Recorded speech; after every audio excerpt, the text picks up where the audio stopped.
Hi hello नमस्कार श्री स्वामी समर्थ. कसे आहात सर्वजण? मस्त ना? मस्तच राहा. तुम्हाला सर्वांना आजचा दिवस खूप छान आणि आनंददायी जाओ.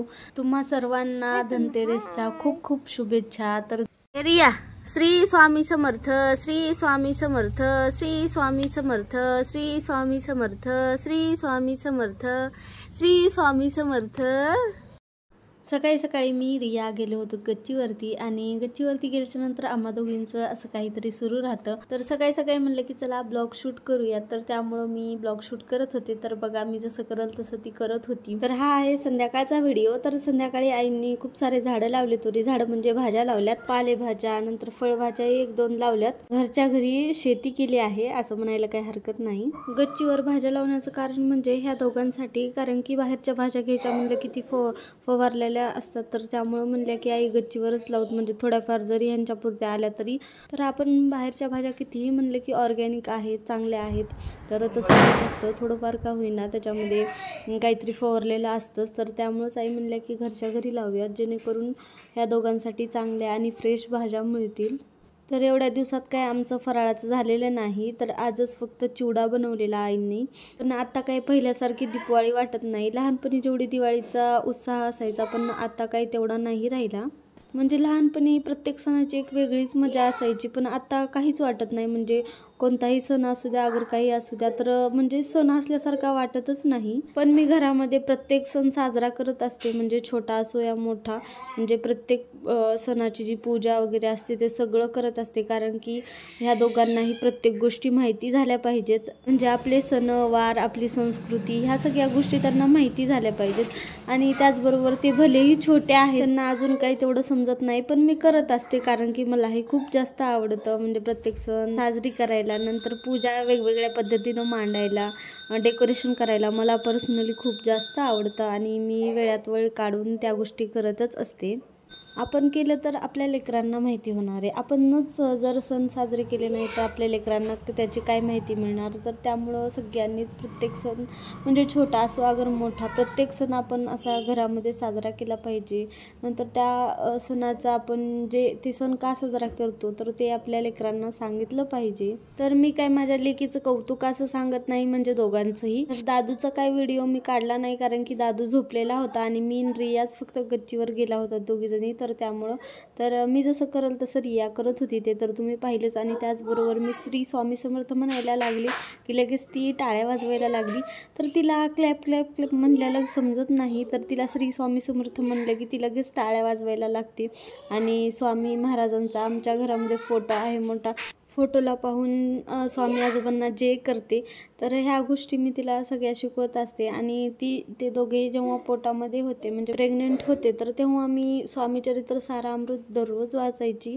आणि एक एक दिवस तर माझं पारायण कंप्लीट व्हायचं आणि दररोज न चुकता 11 माळी जप करायचे. तर मी म्हणजे मला जेव्हापासून समजलं की मी प्रेग्नेंट आहे, तर तेव्हापासून मी स्वामीचरित्र सारामृत वाचायला लागले. आणि त्याचबरोबर 11 माळी जप करायची आणि तारक मंत्र एक वेळेस वाचायची.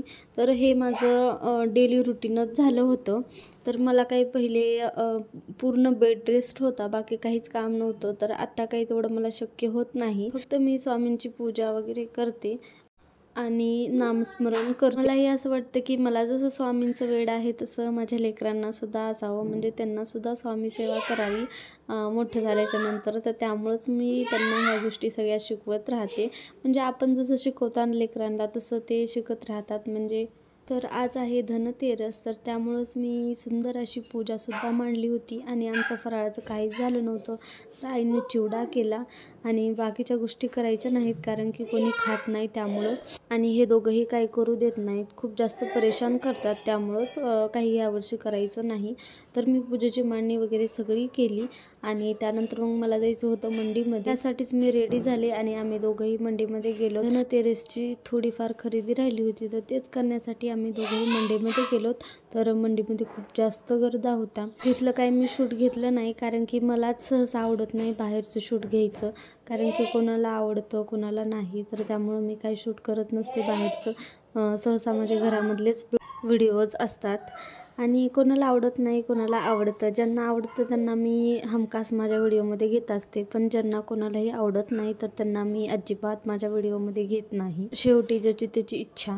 तुम्हा सगळ्यांना वाटेल की आज धनतेरस आहे तर ही गोल्ड वगैरे खरेदी करणार आहे का? तसं काही नाही. सध्याला सोन्याचे भाव एवढे वाढलेत की बघायचं कामच नाही. त्यामुळे सोनं तर खरेदी करायचं नव्हतं मला, पण झाडू, नंतर धने, हळकुंड, मीठ असं काही 4-5 वस्तू आणायच्या होत्या. त्यासाठीच आम्ही दोघंजण मंडीमध्ये गेलो होतो.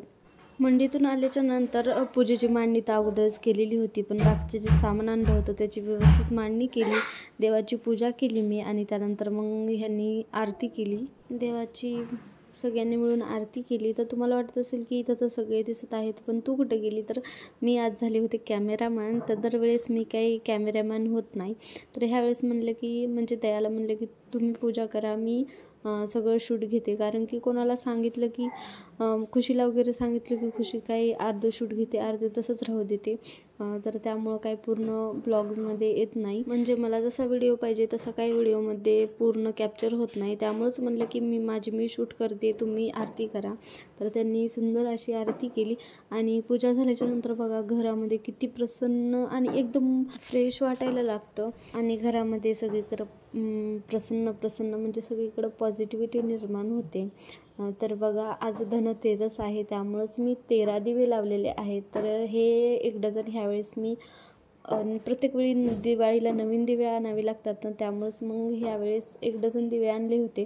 तर ते पूर्ण 12ही लावले आणि त्याचबरोबर एक दगडाचा दिवा मी लावलेला आहे. तर दगडी दिवा एवढा आवडतो, सगळ्यांनाच खूप जास्त आवडतो. जे कोणी बघल तर ते विचारत राहतात की हे कुठून घेतलास, कितीला घेतलात?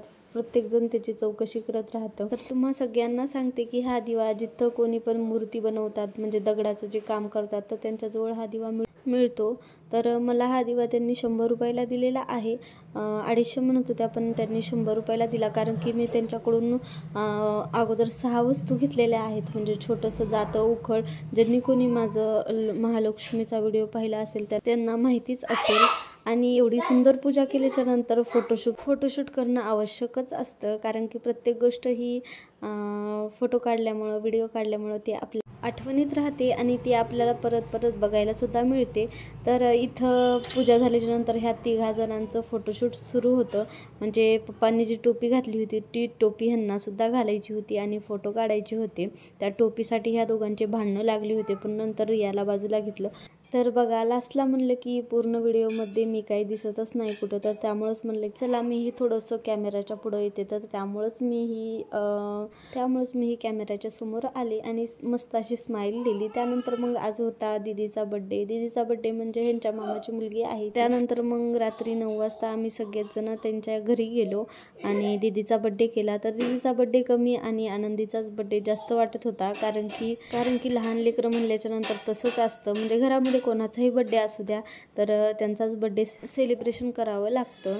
तर बघा ह्या दोघींचंही केक कट करण्यासाठी कशासाठी भांडण सुरू होते, पण रिया थोडा वेळ बसली, त्यानंतर काही बसली नाही. तर सहसा मी त्या दोघांनाही बिस्किट आणि चॉकलेट कसलं देत नाही. त्यामुळेच मी त्यांना म्हणत होते की तिला केक खाऊ घालू नका, पण शेवटी कार्यक्रम वगैरे असल्याच्यानंतर कोणी आपलं काही ऐकत नाही. त्यामुळं तिला थोडासा केक खाऊ घातला, म्हणजे थोडीशी क्रीम नॉर्मल. तर असा होता आमचा धनतेरसचा दिवस. तुमचा कसा गेला मला नक्की कमेंट करून सांगा आणि व्हिडिओ आवडल्यास व्हिडिओला लाईक, शेअर आणि आपल्या चॅनल सबस्क्राईब करा. चला भेटूया उद्याच्या आणखी एका नवीन ब्लॉगमध्ये किंवा मिनी ब्लॉगमध्ये. चल तोपर्यंत बाय बाय, स्टे ट्यून.